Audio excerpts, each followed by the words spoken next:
దత్తాత్రేయుడు అని అంటే బ్రహ్మ విష్ణు మహేశ్వర స్వరూపం అని అంటుంటాం కదా. అలా గురు పరంపర కూడా 3 విభాగాలుగా ఉంది. దత్త సాంప్రదాయం అని కొందరు, ఆశంకర సాంప్రదాయం అని కొందరు, వైష్ణవ సాంప్రదాయం అని కొందరు. అందుకని ఈ భేదభావం లేకుండా ఇందులో ఉన్నా కూడా నేర్చుకునేంత వరకు అందులో ఉండి, నేర్చుకున్నాక అందరు సమానమే, సమదృష్టి శివదృష్టి రావాలి. నేర్చుకునేంత వరకు ఈ గురువే సర్వస్వం అనుకోవడం తప్పులేదు. కానీ ఆ గురువు ఎంతటి గురువైనా పరిమితమే.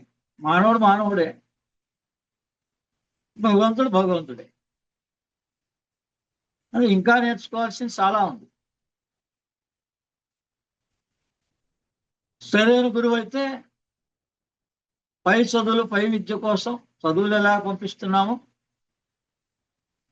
మరి అప్పట్లో రాజులు కూడా, గురువులు కూడా ఒక గురువు దగ్గర నుంచి ఇంకో గురువు పంపించేవాడు. బృహస్పతే తన కొడుకుని శుక్రాచార్యుడి దగ్గర పంపించాడు విద్య నేర్చుకుని. అలా పురాణ ఇతిహాసంలో కూడా మనం కనుక సరైన దృష్టితోటి చూస్తే శ్రీరామచంద్రుడు అంతటి వాడికి ఎంతమంది గురువులు ఉన్నారు. కులగురువు ఒకళ్ళు, అస్త్రశస్త్రాలు నేర్పిన విశ్వామిత్రుడు, మొదట కులగురు వశిష్ఠుడు, ఆ తర్వాత అగస్త్యో భగవాన్ ఋషి, మరి అగస్త్యుల వారు, మరి ఇలా అనేక మంది గురువుల్ని ఇలా ప్రామాణికంగానే 3 గురువులు ఆశ్రయించాడు శ్రీరామచంద్రుడు.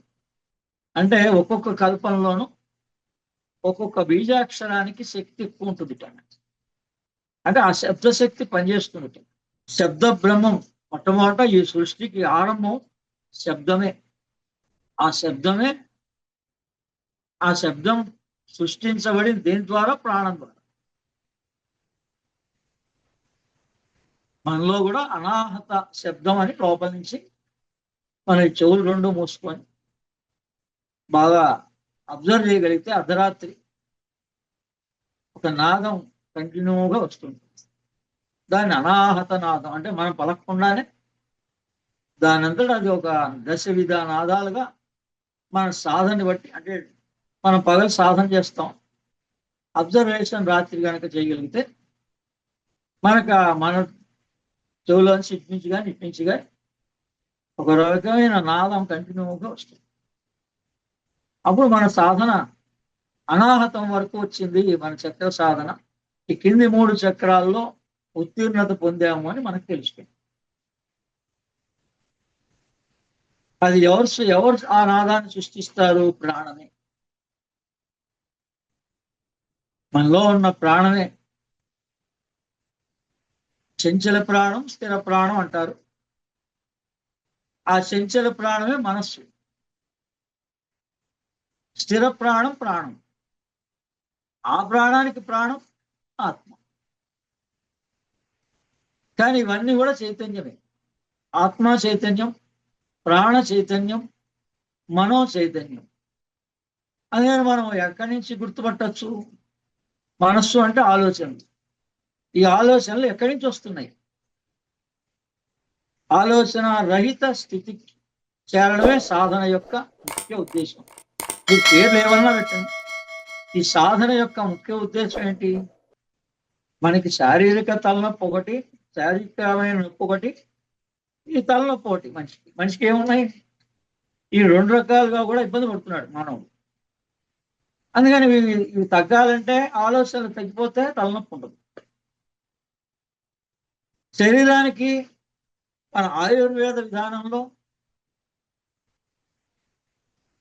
భగవంతుడు మన కోసమని ముందే ఆత్మన ఆకాశ సంభూత ఆకాశాద్ వాయు, మొట్టమొదటి సృష్టి ఎక్కడి నుంచి ఆరంభమైంది?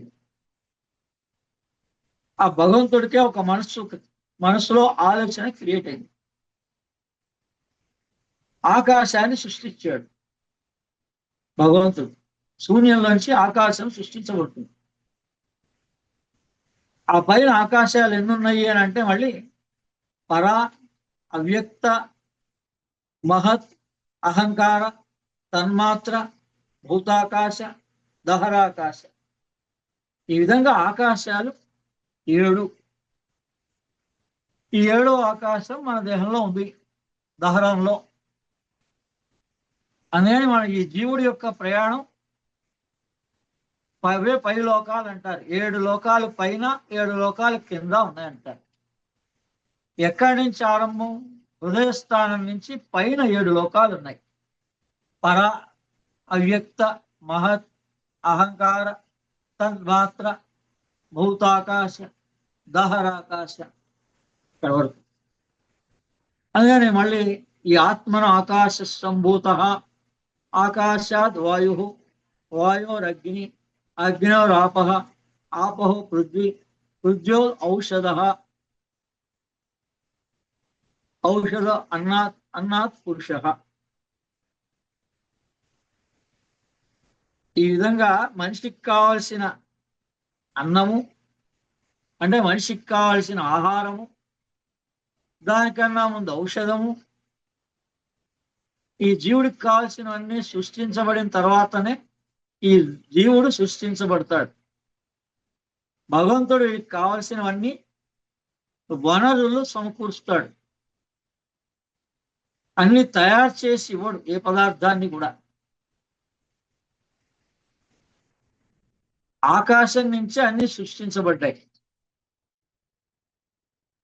ఆత్మ ఆకాశ సంభూత, ఆత్మ ఆకాశాన్ని సృష్టించింది. ఆకాశం వాయువుని సృష్టించింది. వాయువు అగ్నిని, అగ్ని జలాన్ని, జలం భూమిని, భూమి ఔషధాన్ని, ఔషధాలు అన్నం, అన్నం తర్వాత పురుషుడు, జీవుడు.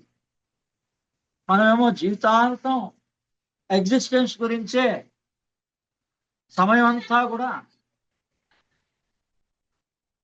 వృధా చేసుకుంటాం. కాలమే భగవత్ స్వరూపం.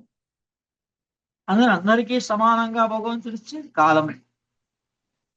ఆ కాలాన్ని సద్వినియోగం చేసుకున్నటువంటి వాడు ధన్యుడు. దుర్వినియోగం చేసుకున్నటువంటి వాడు భయంతో మరణాన్ని పొందుతాడు. తెలిస్తే వేదం అంతా, వేద సారాంశం అంతా 3 వాక్యాల్లో. గాయత్రి అంటే అర్థం అది. గాయత్రి విజ్ఞానం. బాగా గమనించండి. గాయత్రి అంటే గాయత్రి విజ్ఞానం. మీకు గాయత్రి గుర్తొస్తే సర్వ గాయత్రి చదువుకోండి ఎప్పుడైనా. సర్వ చైతన్య రూపాం తాం ఆజ్యాం విద్యాంచ ధీమహి బుద్ధిజ్ఞాన ప్రచోదయాత్. గాయత్రి విజ్ఞానం. మన ఆ విజ్ఞానం అనంతం. మీరు ఎంతమంది దగ్గరైనా అంటే 3 రకాలుగా ఉన్న విజ్ఞానమే గాయత్రి విజ్ఞానం. స్థూల, సూక్ష్మ, కారణం. స్థూల దేహం గురించి, సూక్ష్మదేహం గురించి, కారణదేహం గురించి తెలుసుకోవడానికి ఒక మానవుడిగా అవతరించాం మనం. కానీ కేవలం స్థూలంలోనే జీవితాంతం ఉంటున్నాం. సూక్ష్మం గురించి తెలుసుకోవటంలే, కారణదేహం గురించి అంతకన్నా తెలుసుకోవటం. సూక్ష్మంలోనే ఉంటుంది మొత్తం అంతా. మోక్షం కూడా సూక్ష్మంలో అన్నారు, స్థూలంలో అనలే.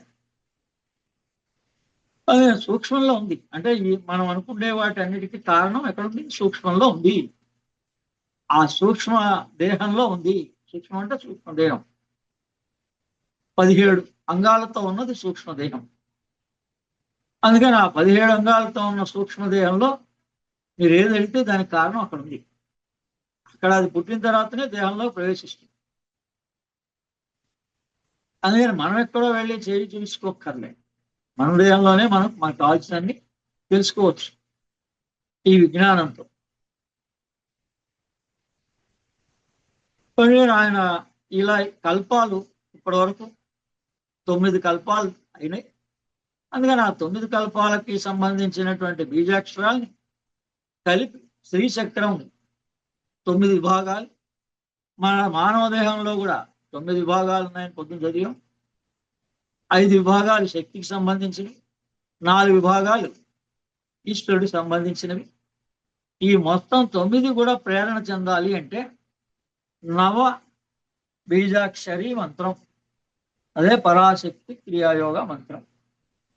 ఓం గౌం ఐం సౌం హౌం ఔం హ్రీం శ్రీం క్లీం, ఈ విధంగా 24 సార్లు ఆ మంత్రాన్ని ఉచ్చారణ చేయడం జరిగింది. దీన్ని 108 సార్లు కనుక ఉచ్చారిస్తే కుండల్ని జాగృతం అవుతుంది. అదే మనకి లలితా సహస్రనామంలో పుస్తకంలో చూసాం కదా, ఐం క్లీం సౌం, ఐం క్లీం సౌం, సౌం క్లీం ఐం. ఏవో 3 బీజాక్షరాలుగా ఉంటాయి. ఒక్కొక్క సాంప్రదాయ ప్రకారంగా ఓ 3 బీజాక్షరాలు, అందులో ఐం తప్పనిసరిగా ఉంటుంది, స్టార్టింగ్ ఉంటుంది. ఐం నాభిస్థానం.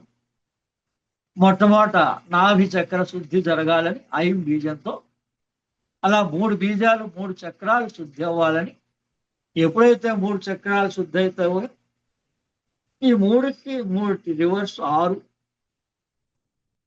ఐం సౌం శ్రీ, ఆ తర్వాత 6 బీజాక్షరాలతో మంత్రం, దాని తర్వాత పంచదశి మంత్రం, ఆ తర్వాత ఈ 9 బీజాక్షరాల మంత్రం. అందుకని ఇది 4 దీక్షలుగా, 4 మంత్ర దీక్షలుగా మనం ముందు హఠయోగం ద్వారా శరీరాన్ని శుద్ధి చేసుకొని, ఈ బీజాక్షరాల ద్వారా చక్రాలను శుద్ధి చేసుకొని,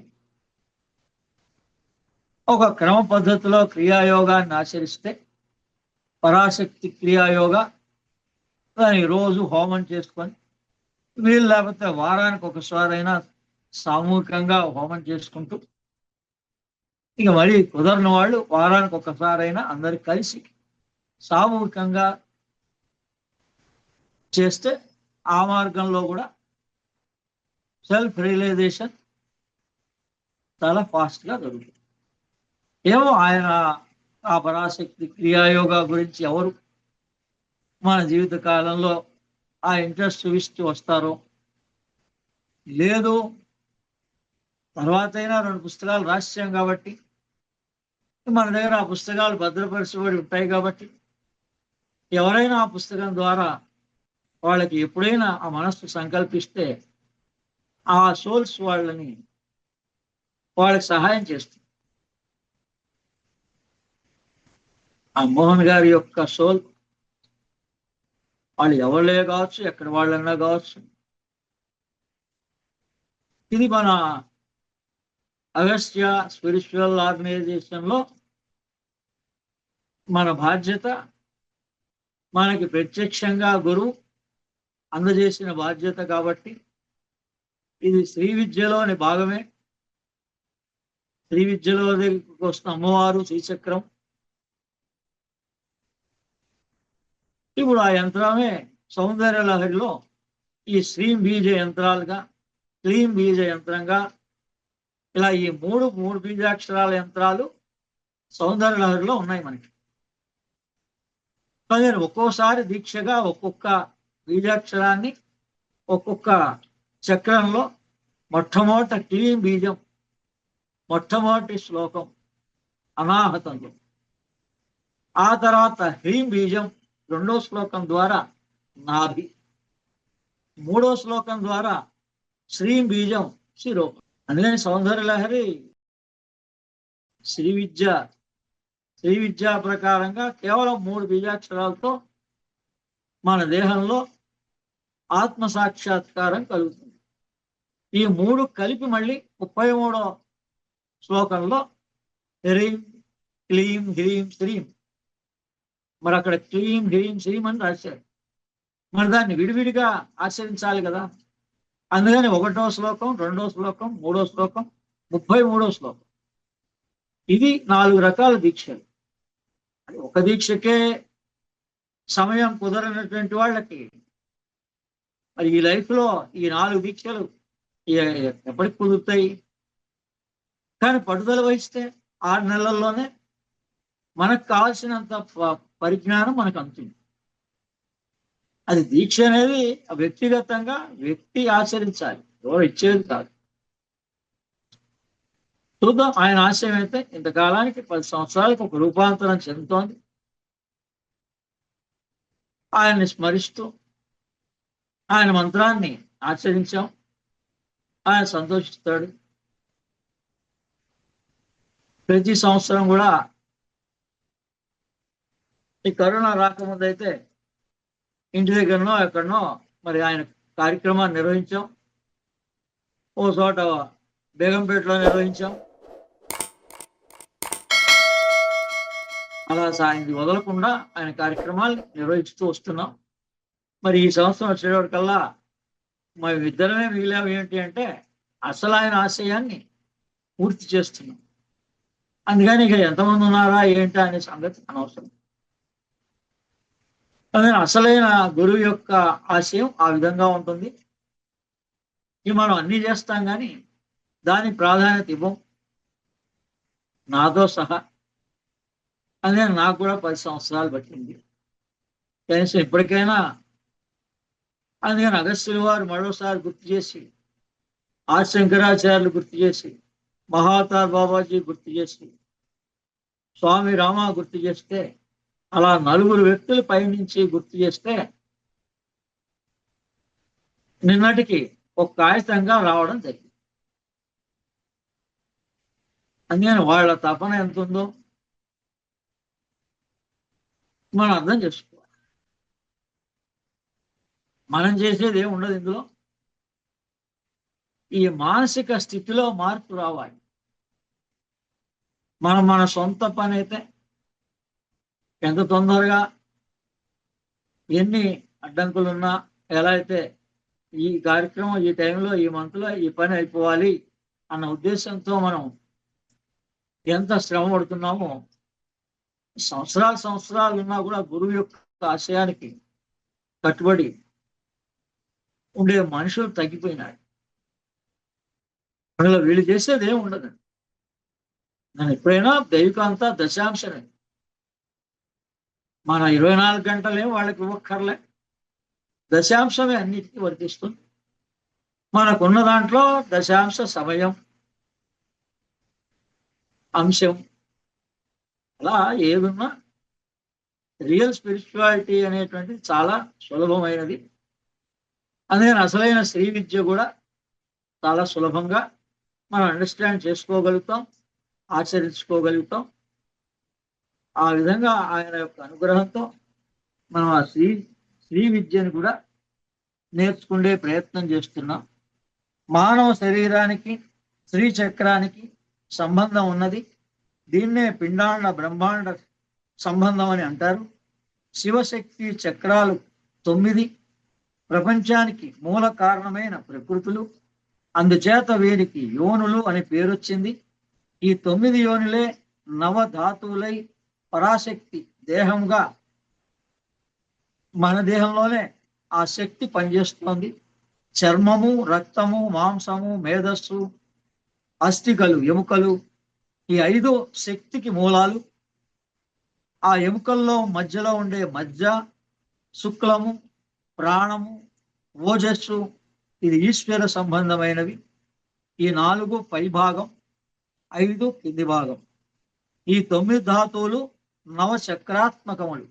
దశమ యోనియగు బిందుస్థానానికి పరాశక్తి ఈశ్వరి కావున నవచక్రాత్మకమైనటువంటి దేహాంతర్గత బిందుస్థానమునందు పరాశక్తి అధివసించి ఉంటుంది. ఈ విధంగా చరాత్మకమైన పిండాండం బ్రహ్మాండానికి సంబంధం ఉన్నది. బ్రహ్మాండానికి పృథ్వీ వ్యాధి పంచమహాభూతములు, శక్త్యాత్మకములు, మాయా, శుద్ధ విద్య, మహేశ్వరుడు, సదాశివుడు అనేవి 4 శివాత్మకములు. పంచభూతములు, తన్మాత్రలు, పంచ జ్ఞానేంద్రియములు, పంచ కర్మేంద్రియములు. పంచభూతాలు ఎలా తెలుసు? భూమి, జలము, అగ్ని, వాయు, ఆకాశం. పంచ తన్మాత్రలు అంటే శబ్ద, స్పర్శ, రూప, రస, గంధములు. పంచ ఇంద్రియాలు, పంచ జ్ఞానేంద్రియాలు, పంచ కర్మేంద్రియాలు. వాక్, పాణి, పాద, పాయు, ఉపస్థ. అంతరింద్రియమైన మనస్సు, మాయాది చతుష్టయం చేరి 25 తత్వాలుగా మొత్తం కలిపితే 25 తత్వాలతో ఈ దేహం ఆ పైన ఉన్న బిందు స్థానంతో కలిపి ఈ పైన బ్రహ్మాండం అలాగే జరుగుతోంది. మన దేహంలో కూడా ఒక చైతన్యం ఈ 25 స్థాయిల్లో పనిచేస్తుంది. బిందువు నుంచి. ఆ శక్తి ఎక్కడి నుంచి వస్తుంది? బిందువు నుంచి వస్తుంది. మనకు తెలిసినా తెలియకపోయినా, మనకి ఇంట్రెస్ట్ ఉన్నా లేకపోయినా, మానవ దేహంలో ఈ యంత్రం, శ్రీచక్రం అంటే యంత్రమే అనుకో, ఈ మానవ దేహంలో ఉన్న యంత్రం ఈ విధంగా నడుస్తుంది జీవితాంతం, జననం నుంచి మరణం దాకా కూడా. ఈ శివశక్తి సంపుటి వలన జగత్తు ఉత్పన్నమవుతున్నది. మానవుని శరీరం నందు మూలాధార, స్వాధిష్టాన, మణిపూర, అనాహత, విశుద్ధ, ఆజ్ఞ 6 చక్రాలుగాను, వీటినే షట్ చక్రాలుగాను, ఆ పైన సహస్రారం బిందువు, వీనిలో శ్రీచక్రంలోని నవ ఆవరణలకు సారూప్యం కలదు. అందువలన మూలాధారమైన 4 దళ పద్మాలు పృథ్వీతత్వము, అస్థి ధాతువు అధిపతి. ఈ శ్రీచక్రంలోని త్రికోణానికి సారూప్యం కలదు. ఇక రెండవ చక్రం స్వాధిష్టానం 6 దళాలతో, అగ్ని తత్వంతో, మేధో ధాతువుతో అధిపతి. శ్రీచక్రంలోని అష్ట కోణమునకు సారూప్యం కలదు. మూడవదైన మణిపూర చక్రం 10 దళాలతో. ఇక్కడ ఏంటంటే ఒక్కొక్క దాంట్లో మరి ఈ భేదభావం అయితే చాలా మంది కనిపిస్తుంది. చాలా గ్రంథాల్లో మూలాధారం అయితే అందరికీ భూతత్వమే, స్వాధిష్టానం జలతత్వం, మణిపూరం అగ్నితత్వం. కానీ ఇక్కడ ఏం రాశారు? మూలాధారం భూతత్వం, స్వాధిష్టానం అగ్నితత్వం, మణిపూరం జలతత్వం, మాంసధాతువులకు అధిపతి అని ఈ విధంగా ఈ కాంట్రవర్సీ ఎప్పటికీ ఉంటూనే ఉంటుంది. అది మనమే మన దేహంలో ఇక్కడ సాధన చేసినప్పుడు వేడి ఉత్పన్నం అవుతుందా, స్వాధిష్టానంలో సాధన చేసినప్పుడు జలతత్వం ఉందా, అది ఎవరికి వాళ్ళే పరిశీలించుకోవాలి. మామూలుగా పంచభూతాలు ఎలా ఉన్నాయో ఒక వరుస క్రమం. ఆకాశం, వాయువు, అగ్ని, జలం, భూమి, మూలాధారం, స్వాధిష్టానం, మణిపూరకం, అనాహతం, విశుద్ధం. అందుకని ఇక్కడ వచ్చాడు భూమి, జలము, అగ్ని, వాయువు, ఆకాశం. ఇదొక క్రమం. మీ ఇష్టం, మీకు ఏ క్రమంగా మీరు ఆశ్రయించుకున్నా, ఏదన్నా మనం ఒక పద్ధతి ప్రకారంగా ఈ చక్రాలను శుద్ధి చేసుకునే సాధనలోకి వచ్చినప్పుడు ఈ 5 ఇంద్రియాలను మొదటి చేయాలని చెప్పాం. అందుకని ఈ 5 ఇంద్రియాలకి సాధన చేయాలి. చక్రాల్లో వచ్చేటప్పటికి నాభి చక్రానికి, ఆ తర్వాత అనాహత చక్రానికి, లేదా ముందు అనాహతం చేసుకొని నాభికైనా, ఈ రెండిట్లో మనం ఏదో ఒక పద్ధతి పాటించాలి ఎవరికి వాళ్ళు. ఈ 5వదైన విశుద్ధి చక్రం 16 దళాలతో, ఈ 4వదైనటువంటి అనాహత చక్రం 12 దళాలతో. అంటే ఇవేం లేవు, మొట్టమొదటి మూలాధారంలో 4 ఉంటాయి, ఈ 4కి స్వాధిష్టానంలో 6 ఉంటాయి. ఈ 6, 4, 10 కలిపితే మణిపూరం అవుతుంది. ఈ మణిపూరం తర్వాత ఏమైంది? అనాహత చక్రం. అనాహత చక్రంలో ఈ 10కి 2, 12 ఉంటాయి. ఈ 12 దాటిన తర్వాత విశుద్ధి చక్రం దగ్గరకు వచ్చేటప్పటికల్లా 16 దళాలతో విశుద్ధి చక్రం ఉంటుంది. ఈ 16 దళాలు అయ్యాక ఆకాశతత్వం త్వక్, చర్మము ధాతువునకు అధిపతి. ఈ శ్రీచక్రంలోని చతుర్దశారము సామరస్యం కలదు. ఇక 6వదైన ఆజ్ఞాచక్రంలో 2 దళాలు ఉంటాయి. ఇది మహత్తత్వం. ఈమె మధ్య అనే ధాతువునకు సత్తారూపముగా ఉన్నది. శ్రీచక్రంలోని సదాశివ స్థానానికి సామరస్యం కలదు. సహస్రార పద్మం ఊర్ధ్వభాగమైన బ్రహ్మరంధ్రానికి అధోముఖంగా సహస్రదళ పద్మాలలో వికసిస్తూ ఉంటుంది. ఈ శ్రీచక్ర మధ్యగత బిందువుని సహస్రారంలోని చంద్రమండలానికి అంతర్భావము కలిగి ఉన్నది. ఇది నిత్యానందమైన శివ రూపము, శివపురము. ఆమె శుక్లధాతువునందు జీవరూపమైనది. మూలాధారమునకు శ్రీచక్రగత భూపురం కర్ణిక ఉన్నది. ఆజ్ఞాచక్రం నుంచి సహస్రారానికి సూక్ష్మ చక్రాలైన బిందువాది నవకములో సామరస్యం కలదు. ఈ శ్రీచక్రమందలి నవ ఆవరణలు సాధకుని భావాలను ఈ విధంగా ఉన్నాయి. ఏలనగా సాధకుని శరీరం కూడా శ్రీచక్రమే కదా.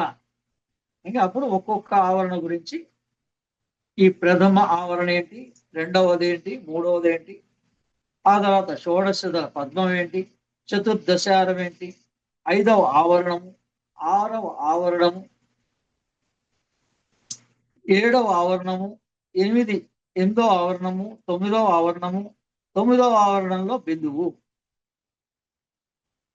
దీని తర్వాత అంతర్యాగము, బహిర్యాగ పూజా విధానం, అంతర్యాగం ఎలా చేయాలి అనేటువంటిది ఉంది.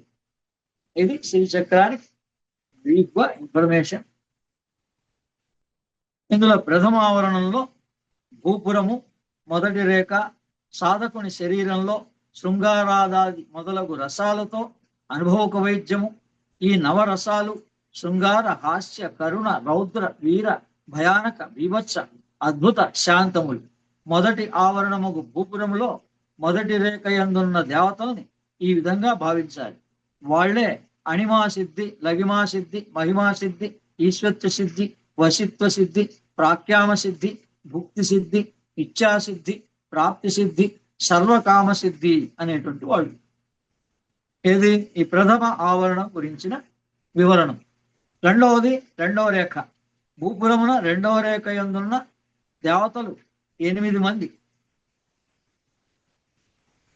కామ, క్రోధ, లోభ, మోహ, మద, మాత్సర్యాలు 6, పుణ్య పాపాలు 2, కలిసి 8 ఈ భూపురంలో 2 రేఖల యందు దేవతా ఆకారాలతో ఉన్నవని భావించాలి.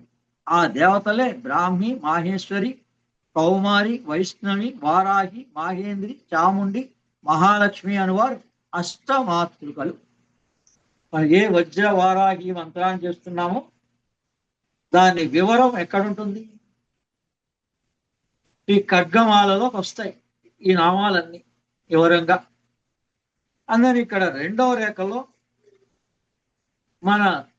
మనలో ఉన్నటువంటి గుణాలు ఏవైతే ఉన్నాయో, కామ, క్రోధ, లోభ, మోహ, మద, మాత్సర్యాలు 6, పాప పుణ్యాలు ఈ 8 గుణాలుగా ఉన్నాయి. ఈ గుణాలకు అధిపతి దేవతలే వీళ్ళు. ఎవళ్ళు? బ్రాహ్మి, మాహేశ్వరి, కౌమారి, వైష్ణవి, వారాహి, మాహేంద్ర, చాముండ, మహాలక్ష్మి. ఇందులో ఈ వారాహి మంత్రం ద్వారా ఈ 8 మంది దేవతా శక్తుల యొక్క శక్తి ఆ వారాహి మంత్రంలో ఉంది. ఆ రకంగా మనం ఆ మంత్ర సాధన అమ్మవారిని ఈ రెండవ ఆవరణలో పూజిస్తున్నాం. దీని యందు ఇక మూడవ రేఖ 10 మంది ముద్రా దేవతలు కలరు. మూలాధార, స్వాదిష్టాన, మణిపూర్, అనాహత, విశుద్ధ, ఆజ్ఞా, సహస్రార బిందువులు ఈ దేవతలు. శ్రీచక్రమనందు వరుసగా సర్వ సంక్షోభిణి, సర్వ విద్యావిడి, సర్వ ఆకర్షిణి, సర్వ వశంకరి, సర్వోన్మాదిని, సర్వ మహంకుశ, సర్వ కేసరి, సర్వ బీజ, సర్వ యోని, సర్వ త్రికండి అనే నామాలతో ఉంటుంది. అందుకని వీటినే మన దేహంలో ఉండేటువంటి లక్షణాలని, చక్రాలని, 25 తత్వాలని దేవతాశక్తులుగా పూజించారు. దాన్నే ఈ ఖడ్గమాలలో వస్తాయి మొత్తం ఈ దేవతాశక్తులని. అందుకని ఇది శ్రీచక్రం యొక్క బ్రీఫ్ ఇన్ఫర్మేషన్. అంటే ఎన్నెన్ని విభాగాలు ఉంటాయి, ఎలా ఉంటాయి వివరం అంతా మనం తర్వాత ఒక ఖడ్గమాల ద్వారా కానీ, అష్టోత్తరం ద్వారా వివరాత్మకంగా కానీ, లేదా త్రిశతి ద్వారా కానీ వ్యాఖ్యానం ద్వారా, లేదా పూర్తి బ్రహ్మ విద్య లలితా సహస్రనామం అంటే 1000 నామాల్లో 1000 నామాల్ని మనం కనుక వ్యాఖ్యాన పూర్వకంగా గ్రహించాలంటే 1000 పేజీలతో ఉన్నాయి ఆ మూల గ్రంథాలు.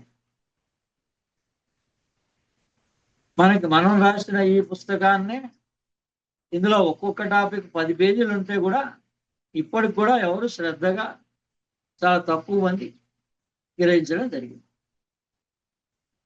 ఇక మనకి అవసరాలేమో చాలా పెద్ద పెద్దవి, కోరికలు కూడా చాలా పెద్దవి, అవసరాలు పెద్దవే. ఇక అందరికీ సాధన అంటేనే, ఎవరైతే సాధన చెయ్యాలి అనుకున్నారో, అనుకోలేని వాళ్ళని వదిలేయండి, అందరిలానే మనము అనేటువంటి వాళ్ళని వదిలేసి, కొంతమంది మనం ఈ జన్మలో తరించాలి అనే భావన ఉన్న వాళ్ళకి సాధన అనేటువంటిది మొట్టమొదటి విభాగం. ఏ సాధన చేయండి, కానీ ఆ సాధన ఎన్ని రకాలుగా ఉంటుంది? మీరు ఏ పేరున సాధన చేసినా తపః, స్వాధ్యాయ, ఈశ్వర ప్రణిధానం 3 విభాగాలుగా ఉంటుంది. మీకు ఆ తపన ఉండాలి. అది ఎక్కడి నుంచైనా ఆరంభం చేయొచ్చు. అసలు నాకే ఎందుకు ఈ కష్టం ఉంది, ఎవరికీ లేని కష్టం నాకే ఎందుకుంది, అందరు హాయిగా సుఖపడుతున్నారు కదా, మీరు ఎక్కడైనా పెట్టండి ఆ ఆలోచన. కానీ దాని ఆన్సర్ వచ్చేదాకా, మీకు సంపూర్ణంగా దాని గురించి తెలిసేదాకా మీరు మొదలుపడరు. ఇవాడికి ఎన్నో చూస్తూనే ఉన్నాం కదా అంశాలు ఎలా ఉన్నాయో బయట. ఒక అహ్మదాబాద్ సంఘటన, దానికన్నా ముందు పుల్వామా సంఘటన. మీరే గమనించండి, మనకు ఆయా రాజకీయం ఏ రకంగా మనల్ని నేర్పించారు, మనం ఎలా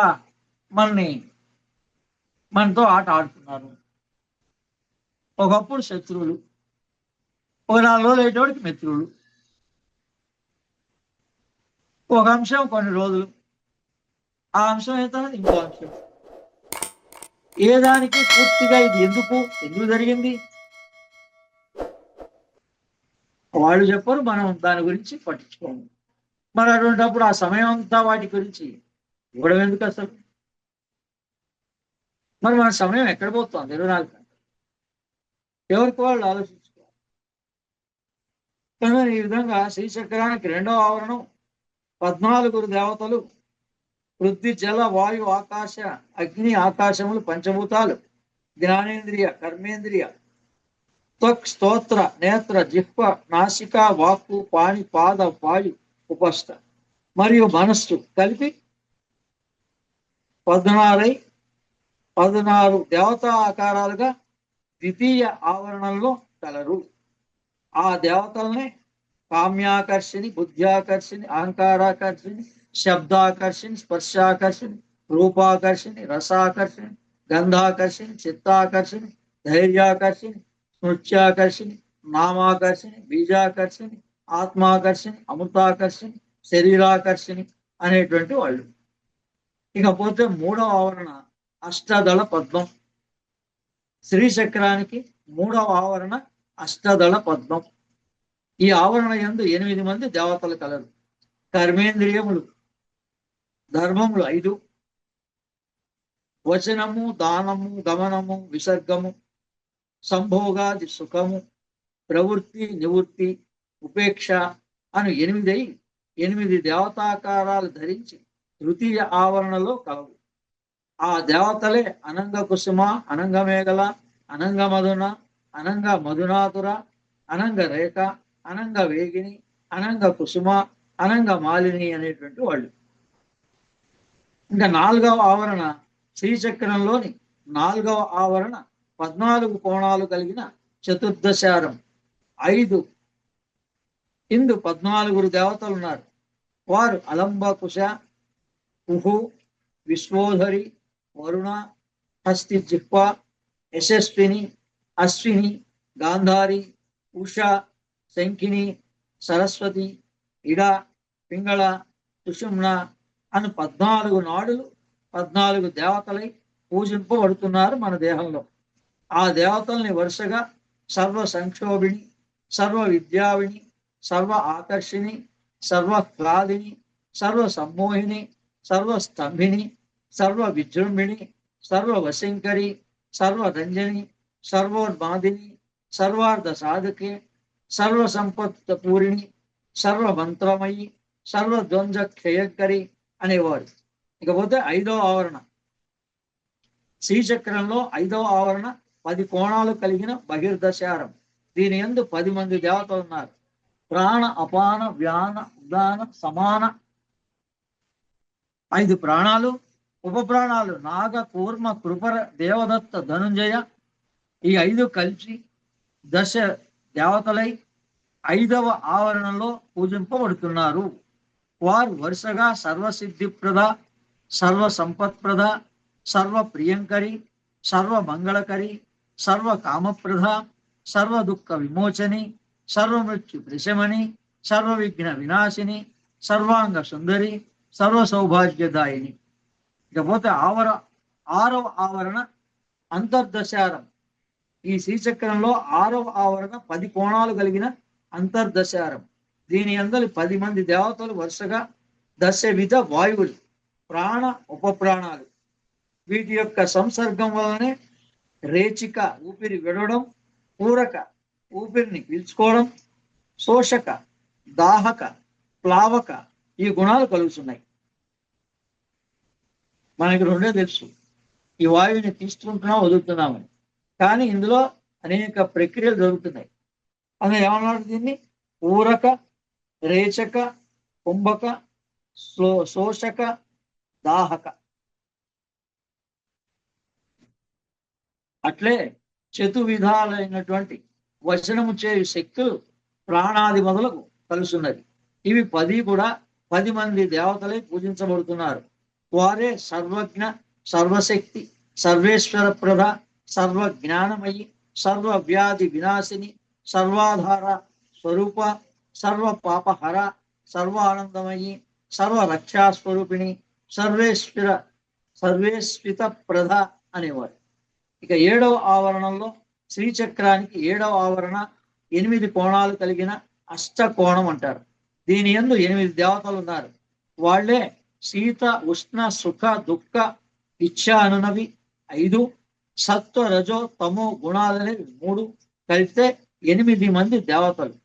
వీళ్ళ పేర్లు వసిని, కామేశ్వరి, మోదిని, విమల, అరుణ, జయిని, సర్వేశ్వరి, కౌళిని అనే వాగ్దేవతలు వీళ్ళే.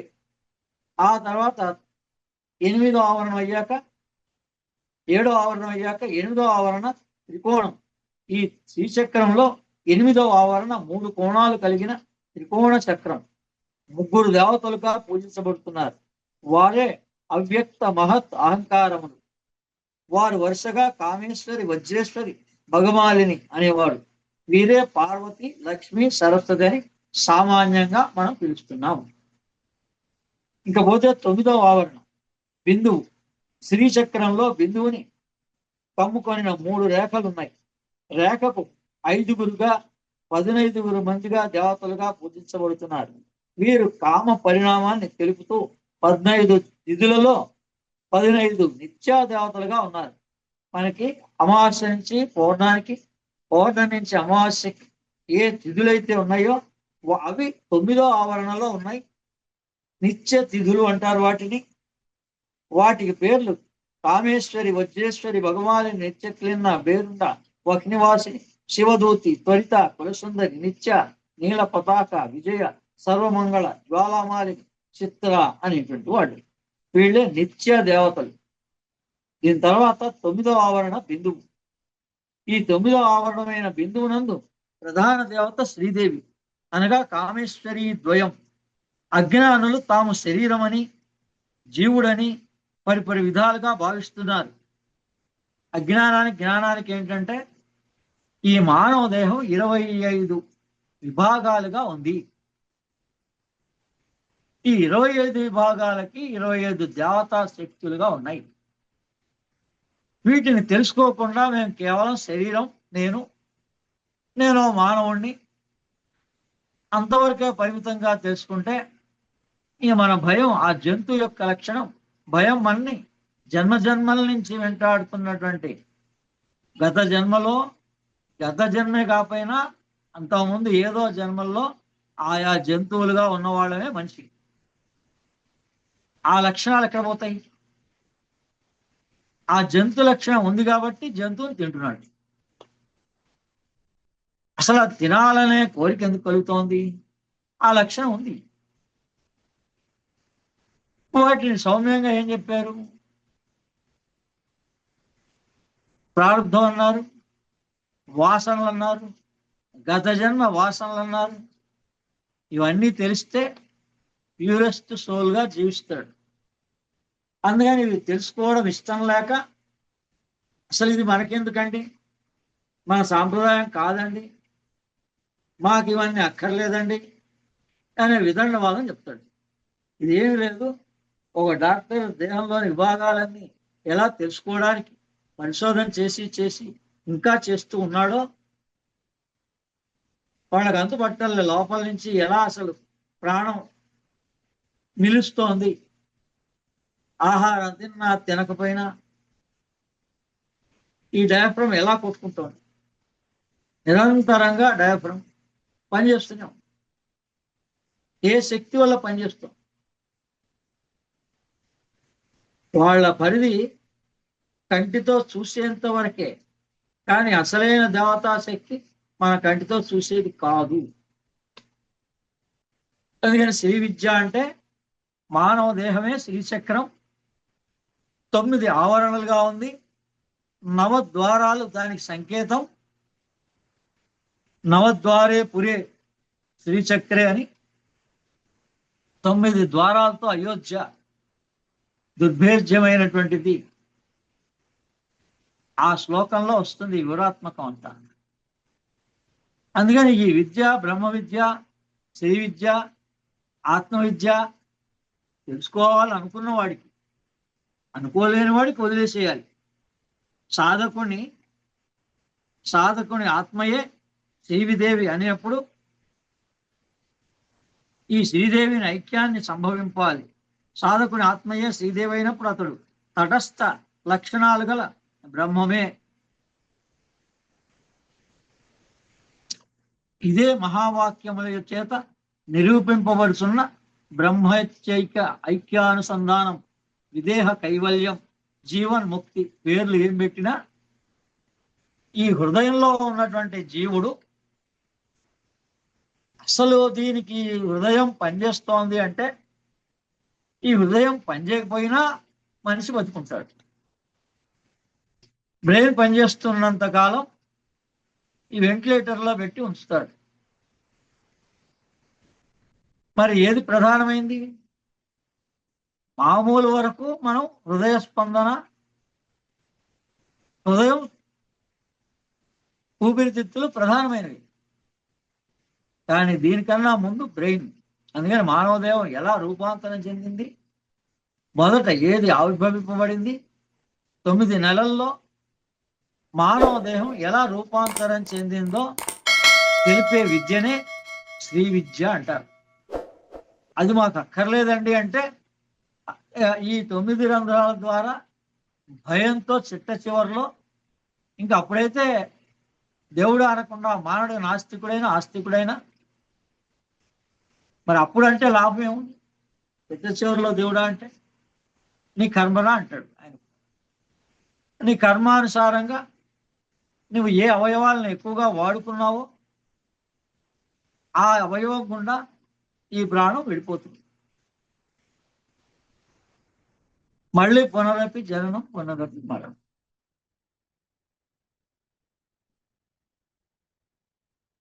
కానీ ఇదేదో కొత్తది కాదండి. 9 నెలలలో తల్లి గర్భంలో ఏ విధంగా ఈ జీవుడు రూపాంతరం చెందాడు, ఆత్మగా ఎలా ఉన్నాడు, ఆత్మ ఎలా ఆ దేహంలో ప్రవేశించింది 7వ నెలలో, ఈ విషయాన్ని తెలిపేటువంటిదే ఒక క్రమబద్ధమైనటువంటిదే శ్రీచక్రం, బ్రహ్మాండ చక్రం. ఈ సృష్టి కూడా అలాగే జరుగుతోంది. మనిషిలో కూడా శక్తులన్నీ అలాగే ప్రవర్తిస్తున్నాయి. ఈ ప్రాణాలు ఉన్నాయి, వీటికో పేర్లు పెట్టారు. ఇంద్రియాలు ఉన్నాయి, వీటికో పేరు పెట్టారు. వీటన్నిటిని అమ్మ అని పేరు పెట్టి అమ్మకే, ఆ దేవతకే ఈ పరివార దేవతలని పేర్లు పెట్టారు. అందుకని ఇవన్నీ ఎక్కడ వస్తాయి? మనకి ఖడ్గమాలలో వస్తాయి. అందుకని బ్రహ్మ విద్య నేర్చుకోవాలి అంటే, లలితా సహస్రనామం తెలవాలంటే దాని విభాగాల్లో ప్రావీణ్యత ఉండాలి. అవి ఏవేవి? మొట్టమొదట లలిత అష్టోత్తరం చదువుకోండి మీరే. ఒక్కొక్క మామూలుగా దానికి పూజ అక్కర్లేదు, ఎక్కడ కూర్చోక్కర్లే.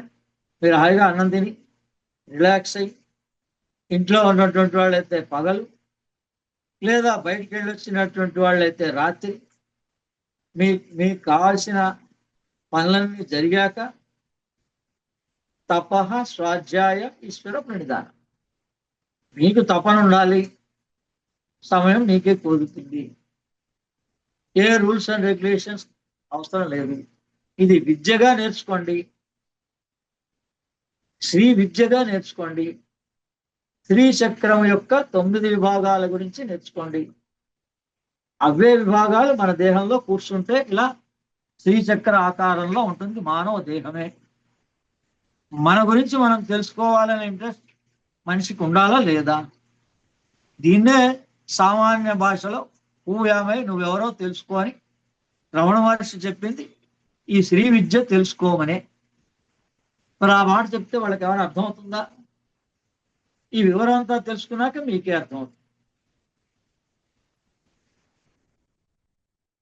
ఎవరు ఇంట్రెస్ట్ చూపిస్తారో వాడి చేతి దగ్గరికే వస్తాయి, వాడి చేతి దగ్గరికే పుస్తకం వస్తుంది, అర్థమవుతుంది, అన్నీ జరుగుతాయి. ఈ విధంగా అంతర్యాగం, బహిర్యాగ పూజా విధానం. జలం, పూజకు జలం ముఖ్యం. శరీరం అందున్న సత్వ రజో తమో గుణాల్లో 3 గుణాల్లో కూడా సత్వగుణం పెంపొందించుకొని మిగిలిన 2 గుణాలని తగ్గించుకొని ఏర్పడే సత్వగుణాధిక్యమే జలం. మనం ఏం చేస్తున్నాం? పూజలో, నోములు, వ్రతాలు, పూజల్లో జలానికి కలుషంగా పెట్టుకొని పూజిస్తున్నాం. కానీ అసలు జలం అంటే ఏం చెప్తున్నారు ఇక్కడ? శరీరంలో సత్వ రజో తమో గుణాల్లో 3 గుణాల్లో సత్వగుణాన్ని పెంపొందించుకొని ఈ రజో గుణాన్ని, తమో గుణాన్ని ఎవరైతే తగ్గించుకోగలుగుతారో ఆ సత్వగుణానికి చెందిందే జలము. అలాగే ఆత్మరూపమైన ప్రధాన దేవతా ఉపచారాలు 16 ఉపచారాలు, అవి రేపు చదువుతాం. ఇవన్నీ కూడా మన దేహానికి సంబంధించిన విభాగాల గురించి, మన దేహ యంత్రం ఎలా పనిచేస్తోంది, బ్రెయిన్ ఎలా పనిచేస్తోంది, 10 రకాల ప్రాణాలు ఎలా పనిచేస్తున్నాయి, 10 రకాల ఇంద్రియాలు ఎలా పనిచేస్తున్నాయి, వాటికి ఒక దేవతా శక్తిగా భావించి యద్భావం భవతి తద్భవతి. ఇప్పుడు మనం కరెంటును ఉపయోగించుకుంటున్నాం, దానిలో RYB అన్నాం, red colour, blue colour, yellow colour అన్నాం. వాటికే మనం పేర్లు పెట్టాం అంతే. ఎల్లో కలర్ అంటే గాయత్రి అని పేరు పెట్టాం. ఎర్రది రెడ్ కలర్ అంటే ఒక వజ్ర వారాహియో ఓ దేవత, ఏ దేవత ఎరుపుగా ఉంటుంది అని చెప్పాం. ఇంకో దేవతకి నీలం చెప్పాం, మహాకాళి నీలం. ఇప్పుడు ఆ కరెంటు గురించి తెలుసుకోవాలి అనుకున్నవాడు దాన్ని ఒక భగవత్ శక్తిగా భావించి ఈ విధంగా తెలుసుకుంటాడు. ఇంకా అది మనం బయటే చదువుగానే తెలుసుకోవాలి, బాహ్యంగానే తెలుసుకోవాలంటే ఎంతకాలం ఇంజనీర్గా అయినా ఇంకా ఏదైనా ఆ జల ప్రళయం అనేది వచ్చినప్పుడు మరి ఏ జలం నుంచి అయితే కరెంటు తీస్తున్నారో, మరి ఏదైతే నాగార్జున సాగర్ కానీ శ్రీశైలం డ్యామ్ దగ్గర అది బాహ్యంగానే తెలుసుకుంటున్నాడు. కానీ అసలు ఆ జలంలో శక్తి ఎలా ఉంది, కరెంట్ ఎలా ఉంది అది తెలవదు. అందుకని నువ్వు దేవతగా భావిస్తే నీ గుణాల్లోనే ఉంది, రిఫ్లెక్ట్ అయ్యి. ఈ బయట 3 ఫేజ్ కరెంటే మనలో 3 గుణాలు. మరి ఏ సింగిల్ ఫేజ్ కరెంటు మంచిదండి? ప్రస్తుతానికి 3 ఫేజ్ ఉన్నా కూడా నువ్వు వాడేది ఎక్కువ శాతం ఏది? సింగిల్ ఫేజ్ కరెంటే. మరి ఏ కరెంట్ అయితే నీకు పనికొస్తుంది? సత్వగుణం పనికొస్తుంది. దాన్ని జలంతో పోల్చారు, అందుకని ప్రతీకగా బయట పెట్టారు.